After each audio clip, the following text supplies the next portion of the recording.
O Senhor esteja convosco. Proclamação do Evangelho de Jesus Cristo segundo Lucas. Naquele tempo, Jesus contou uma parábola aos seus discípulos. Pode um cego guiar outro cego? Não cairão os dois num buraco? Um discípulo não é maior que um mestre. Todo discípulo bem formado será como o mestre. Por que vês tu o cisco no olho do teu irmão e não percebes a trave que há no teu próprio olho? Como podes dizer ao teu irmão: irmão, deixa-me tirar o cisco do teu olho, quando tu não vês a trave no teu próprio olho? Hipócrita! Tira primeiro a trave do teu olho, e então poderás enxergar bem para tirar o cisco do olho do teu irmão. Não existe árvore boa que dê frutos ruins, nem árvore ruim que dê frutos bons. Toda árvore é reconhecida pelos seus frutos. Não se colhem figos de espinheiros, nem uvas de plantas espinhosas. O homem bom tira coisas boas do bom tesouro do seu coração, mas o homem mau tira coisas más do seu mau tesouro, pois sua boca fala do que o coração está cheio. Palavra da salvação.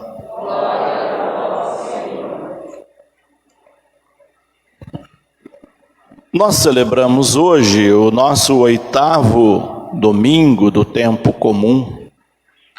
Esse é o nosso último domingo antes do tempo quaresmal, que se inicia na próxima quarta-feira. E pelo que vocês já perceberam pelas leituras, ela já começa a preparar nosso coração para entrarmos no deserto quaresmal, porque a quaresma é um tempo de profunda revisão de vida e conversão, obviamente. Mas já hoje, nesse domingo, 8º do tempo comum, a liturgia dá uma atenção muito especial para aquilo que o Papa Francisco, vez por outra, chama a atenção nossa na quaresma. Ele diz: façam jejum da língua. Já imaginou que bom se todo mundo fizesse esse jejum na quaresma? Então vamos seguir a orientação das leituras de hoje, para nós começarmos a fazer esse tipo de jejum na nossa vida, que é muito edificante. É edificante para nós, é edificante para aqueles que convivem conosco e nos coloca muito mais perto de Deus. É disso que falam as leituras de hoje. No trecho que nós ouvimos na primeira leitura, é um trecho extraído do livro do Eclesiástico. Se vocês tiverem um tempinho, leiam o livro do Eclesiástico. É um livro tão bonito. Ele é bonito, ele é belo, porque ele contém máximas espirituais para a nossa vida. É uma sequência de frases que podem ser retiradas do texto isoladamente, ou pode ser costurada umas nas outras e formar um belo texto, como essa primeira leitura de hoje. São frases que parece que não têm uma conexão uma com a outra, mas que têm todo sentido para a nossa vida. O texto começa com uma imagem agrária. E diz assim: quando você coloca na peneira os produtos, quando a gente sacode a peneira, fica nela só o refúgio. Quem vem da roça sabe muito bem o que é isso. Ao peneirar grão, semente, nós vamos selecionando aquilo que é bom e aquilo que vai ser descartado. Na nossa vida nós precisamos fazer a mesma coisa.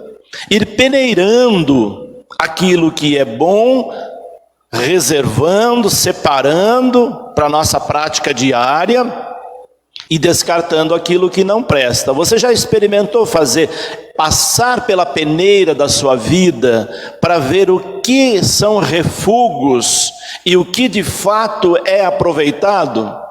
Tem gente que é tão vazia que se passar na peneira vai sobrar muito pouco. E como é que a gente percebe isso? A gente percebe pela fala, diz o texto. A fala revela quem é a pessoa. Tem gente que de boca fechada é um gênio, mas quando abre a boca só sai besteira.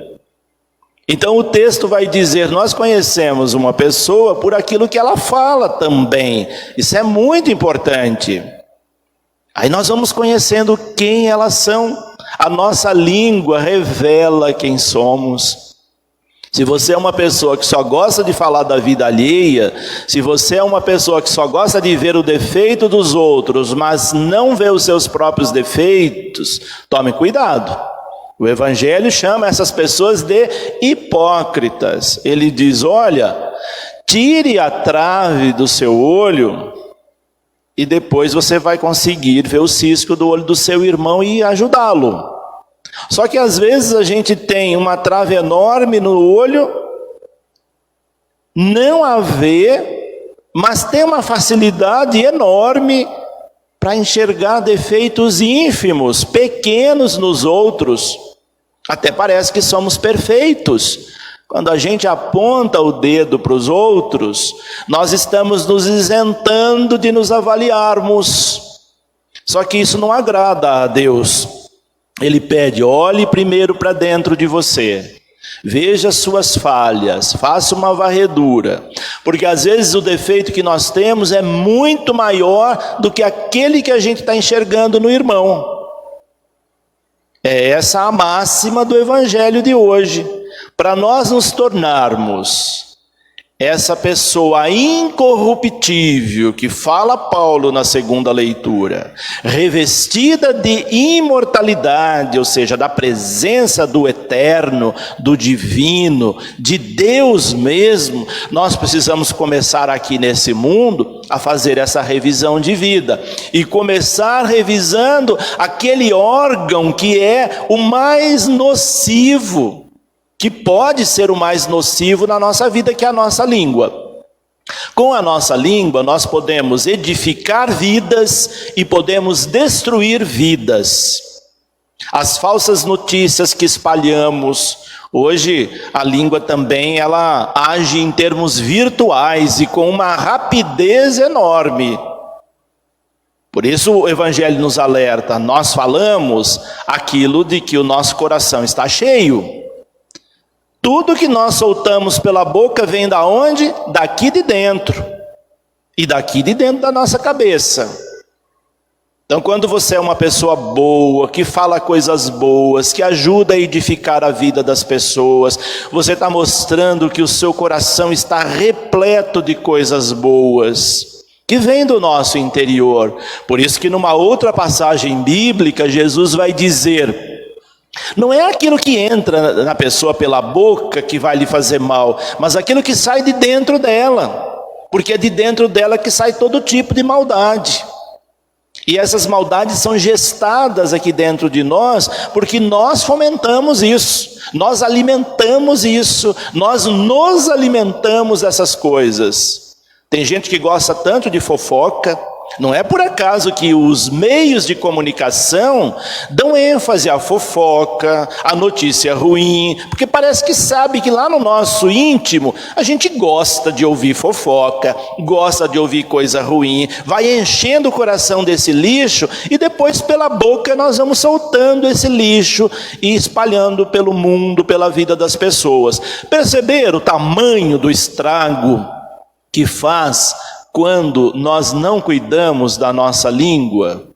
Por isso o convite para essa quaresma que inicia quarta-feira é: faça o jejum da língua. Depois os textos também fazem outras comparações que nos ajudam a essa revisão. A imagem da árvore que aparece na primeira leitura e vai aparecer também no Evangelho. Na primeira leitura, ele vai dizer que uma árvore mostra como ela foi cultivada pelos seus frutos. Uma árvore bem cultivada, provavelmente, ela tem uma grande probabilidade de dar bons frutos, frutos bonitos, sadios. Uma árvore que não foi bem cultivada, ela dá frutos mirrados, feios, ruins, cheio de bicho. Essa é a educação que nós devemos receber em casa, na escola, na vida. Esse ano, nós vamos começar daqui uns dias, na Quaresma, a campanha da fraternidade, que traz o tema da educação. A educação nos prepara para produzirmos bons frutos, sermos pessoas de bem, sermos pessoas que não só fala bem, mas fala do bem, pratica o bem. Isso é importante. Não se preocupem em falar corretamente, ter uma gramática perfeita. Isso não é tão importante não, tanto para a vida social quanto para Deus. O mais importante é aquilo que nós falamos. Tem gente que fala perfeitamente, mas não fala coisa boa. E tem gente que nem sabe escrever, que fala tudo errado, as palavras da gramática, mas transmite tanta bondade, fala tanta coisa boa. Qual dessas duas pessoas você acha que está mais perto de Deus? É óbvio que é aquela que fala coisas boas, que faz coisas boas, que ajuda a edificar a vida das pessoas. Por isso, lembre da parábola da árvore. A árvore mostra como ela foi cultivada pelos seus frutos. Nós mostramos como fomos e estamos sendo educados pela maneira que nós comportamos, por aquilo que nós falamos, pelo nosso procedimento. E o texto também faz um alerta, esse texto da primeira leitura. Ele diz, olha, não elogie ninguém sem antes de você escutar aquela pessoa, sem antes de você ouvi-la falar. Às vezes a gente tece elogios para alguém só pela aparência, mas quando aquela pessoa abre a boca, a gente vê que ela é só uma casca, que ela não tem nada por dentro. Por isso, o texto vai dizer, não elogia ninguém antes de ouvi-lo falar, pois é no falar que uma pessoa se revela. Viram quantos alertas nós encontramos na liturgia de hoje? Penso que já podemos parar por aqui, porque se nós conseguirmos colocar em prática essas recomendações que aparecem e que foram comentadas, nós já vamos fazer uma transformação gigantesca na nossa vida. Pensem nisso. Comece a Quaresma esse ano com esse propósito. Você vai ver como a sua vida vai ser edificada e como você vai conseguir edificar a vida de outras pessoas. É o que nos pede a liturgia desse 8º domingo, o último antes do tempo quaresmal.